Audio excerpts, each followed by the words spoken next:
Hi guys, welcome back. Today we're going to do sample 2, which is a little bit more complicated than the first sample we did. Today's example will have two motors, a left motor and a right motor, running at separate times and at separate speeds. So of course we're going to start off by going up and grabbing our PLTW template. Remember, we're always going to work on this template when we're programming. So we go File, select Sample Program, scroll down to PLTW, and select the PLTW template and open it up. Once you've got the template open, remember that you need to save the template to either your H drive, your student drive, or into My Drive. So I'm going to go Save As, scroll down to Students, find Warren, okay, Automation and Robotics. I'll save it in Mod 9A for today. Robot C sample activity, and we're going to be saving in the sample 2 folder. I'll title it Mr. Warren S2 for sample 2. Once I've saved it, I can now see that at the top it says my name instead of PLTW. So before moving on, we know that we need to make sure that this template is configured to the GTT test bed. So we're going to go up to Robot. We're going to go to Motors and Sensors Setup. And for our select configuration, we want to go down to GTT testbed. As you can see here, we have a left motor and a right motor, which is what we will be programming today. So we'll click Apply.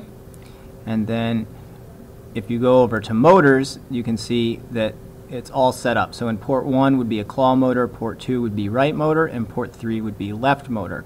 When we write our program in task main today, we're going to use these names instead of the port names. And you'll see what I mean by that in a few minutes. So we'll go ahead and just select OK. And project title is going to be Sample 2. Team members, just your name. The date is February 3rd, 2015, and the section, we'll say 9A.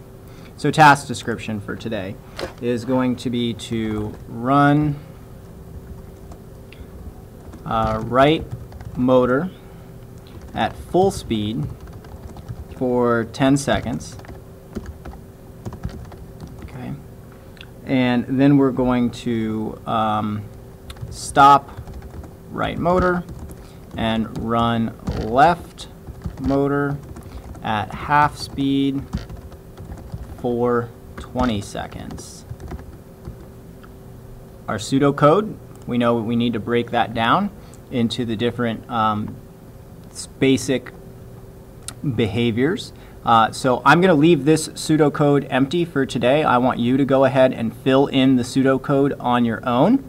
So you can go ahead and pause the video now and break up this complex task description or complex behaviors into the basic behaviors in the pseudocode. And remember, those basic behaviors are the most simple behaviors that can be done.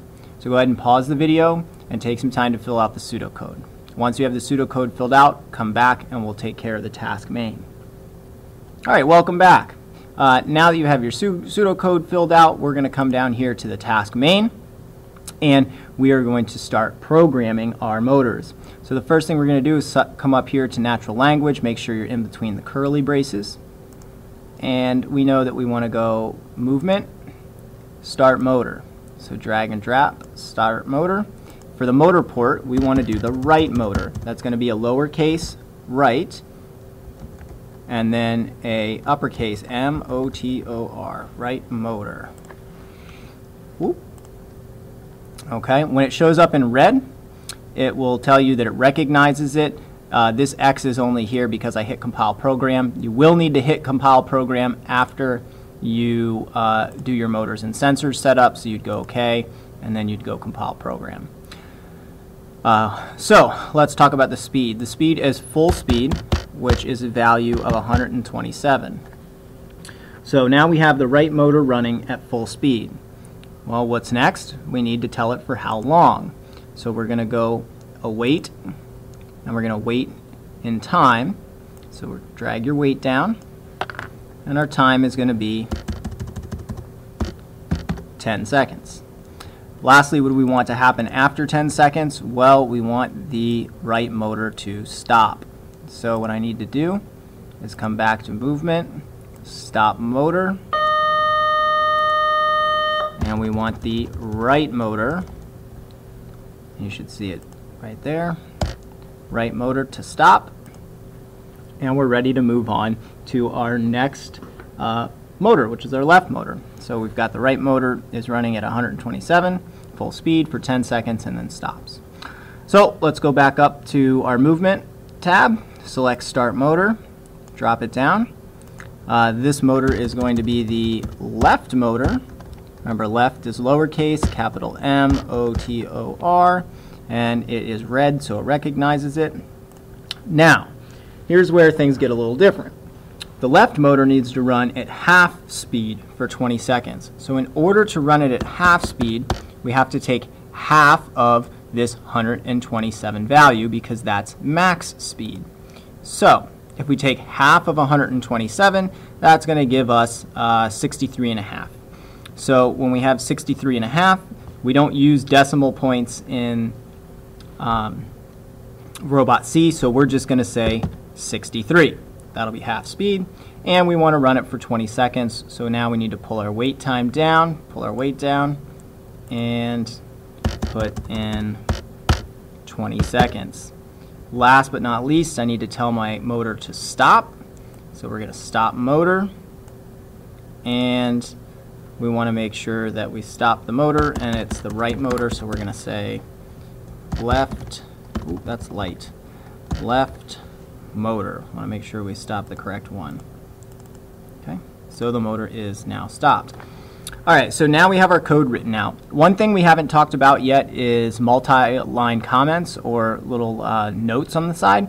When you're writing programs, you're going to write a sort of little note to yourself for each one on the side of each line of code. So for instance, our first command is start motor, right motor at full speed. So once you have that, you're going to tab over, okay, 2 slashes, and it'll turn green. That tells the computer, hey, I don't want you to read these notes. They're human notes. And they're going to help you outline your program so that if there's ever a problem, we can go back and check and see what's wrong. So for the first note, we're going to say start right motor at full speed. These are basically just taking your pseudocode and just it's attaching your pseudocode to a specific computer code. All right, so let's go to the next one. The next one's going to be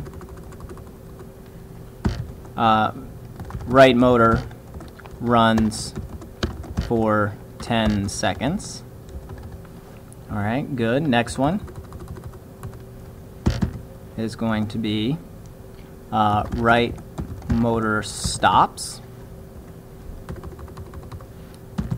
Then we've got left motor runs at half speed, which would be, and if you want, you can even put the value in there, 63. Okay, and we'll go up and put the 127 for full speed. Good. We have a wait of 20 seconds. We want that motor to run for the full 20-second time period. So left motor runs for 20 seconds.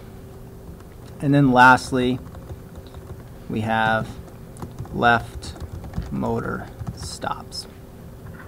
So it might seem a bit redundant to have your pseudocode written at the top and have your notes on the side of your code, but what this does for you is if you go to compile your code onto a robot and it doesn't work or you have a problem, you can check your computer code or your computer language with your human commands or your human language, and they should add up. If they don't align, then you know you have a problem somewhere, and it becomes much easier to identify where the problem is when you have all of your notes and exactly what you want the robot to do written out in a language that you can understand.